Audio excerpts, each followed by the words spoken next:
En 2001, 4 nouveaux studios sont venus compléter l'offre du Tiny Hay. Emmanuel Bastin en est l'un des locataires. Le projet de départ, c'était de pouvoir faire mon indépendance, même si j'ai besoin d'aide de temps en temps, et me rendre utile, voilà. Mais c'est super important, quoi. Et vous avez trouvé tout ça ici? Oui, oui, j'ai trouvé tout ça ici, et donc je suis venu ici pendant 6 mois d'essai, et puis après ces 6 mois, j'ai décidé de venir vivre ici. Et je suis vraiment content. Un chez-soi avec l'assistance d'une institution. Il y a 5 ans, le Home Chez Moi est devenu service résidentiel du Tiny Hay. L'institution communautaire a cédé la place à des services individualisés et un hébergement en chambre ou en studio. La formule, unique en Wallonie, répond à une réelle demande des personnes handicapées. En 30 ans, je pense que l'évolution la plus marquante, c'est le souci de plus en plus grand de suivre la personne au cas par cas et de ne plus prendre les personnes handicapées globalement et de faire du tous ensemble. Donc au cas par cas, les personnes sont accompagnées et en fonction de leurs demandes, de leurs besoins, on peut adapter maintenant l'accompagnement qu'on leur propose. Cette boudineuse à savon sécurisée pour personnes handicapées est actuellement la seule en Belgique. La machine trône dans l'un des ateliers du Tiny Hay car l'association est aussi un service d'accueil de jour. La particularité du service d'accueil de jour est de proposer des activités dites de production et non de productivité, mais de production artisanale. Le but de cette production artisanale est d'arriver à être vendue dans le public.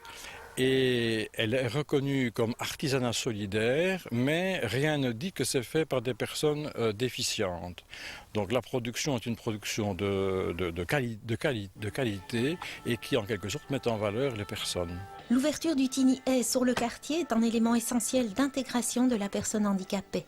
Savon, bougies, céramiques et objets en osier seront bientôt en vente dans un magasin installé au Tiny Hay. En attendant cette ouverture, tous, par la voix de Michael Maquinet, vous invitent au marché de Noël, vendredi 9 décembre de 17h30 à 19h30, rue Tiny Hay à Standberg. On aurait envie qu'il y ait beaucoup plus de monde et ça nous ferait vraiment plaisir que tout le monde vienne. Et on attend cette année, pour le marché de Noël, on attendrait au moins beaucoup de personnes. Et ce serait bien qu'on attende le maximum de personnes. Ils viennent de...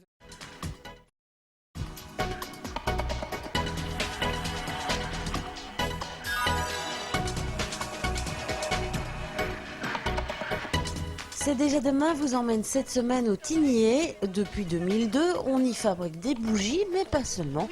Et on appelle ça de l'économie sociale.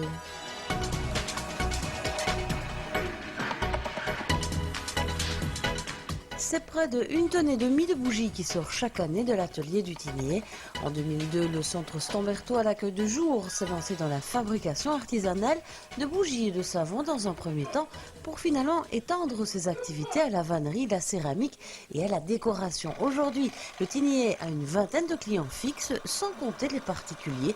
Les commandes ne cessent d'affluer. Nous ne voulons en tout cas pas devenir une entreprise de production axée sur la productivité. Donc l'idée est aussi que toutes les personnes qui sont occupées au service d'accueil de jour puissent passer dans les différentes étapes de production.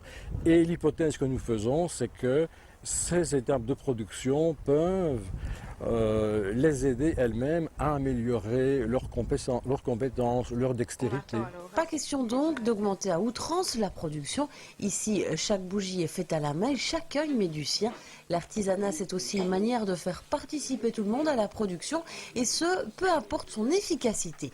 Des produits achetés surtout pour leur qualité, leur esthétisme et non parce qu'ils sont fabriqués par des personnes handicapées. Et ça, c'est une réelle volonté de l'équipe éducative et de la direction. L'idée est de fabriquer un produit de qualité qui porte le label d'ailleurs les artisans de Tiny Hay, plus un label d'artisanat solidaire. Mais nous ne voulons pas indiquer que c'est un produit qui est fait au profit de personnes handicapées, ce qui n'est pas le cas d'ailleurs. Et comme toute entreprise, le tinier engendre des bénéfices qui sont d'ailleurs redistribués aux travailleurs. Et ça, c'est une autre particularité de l'entreprise. Nous n'avons jamais voulu faire des opérations de financement public par des ventes de quelconques bricoles au profit des personnes. Nous nous sommes toujours débrouillés, d'une part, pour le fonctionnement du personnel avec les subsides accordés, et d'autre part, pour des activités comme celle-ci, s'il y a un bénéfice, c'est directement ristourné aux personnes sans passer par les caisses de l'ASBL. Quant à l'avenir, le tinier l'envisage sereinement, mais pas tout à fait comme une entreprise ordinaire. Nous devons en fait améliorer l'outil. Ça, c'est toujours un des soucis que nous avons. Autant que faire se peut, augmenter la qualité du travail pour le personnel et pour les personnes handicapées qui le fréquentent. Lorsque nous avons les moyens d'améliorer les bâtiments et développer encore une nouvelle forme d'activité qui serait une activité de formation dans des ateliers de fabrication de bougies et fabrication de savon qui s'adresserait à des enfants des écoles, avec la particularité c'est que les cours seront donnés par des personnes handicapées. Toute l'équipe de C'est déjà demain vous souhaite d'excellentes fêtes de fin d'année et vous donne rendez-vous l'année prochaine.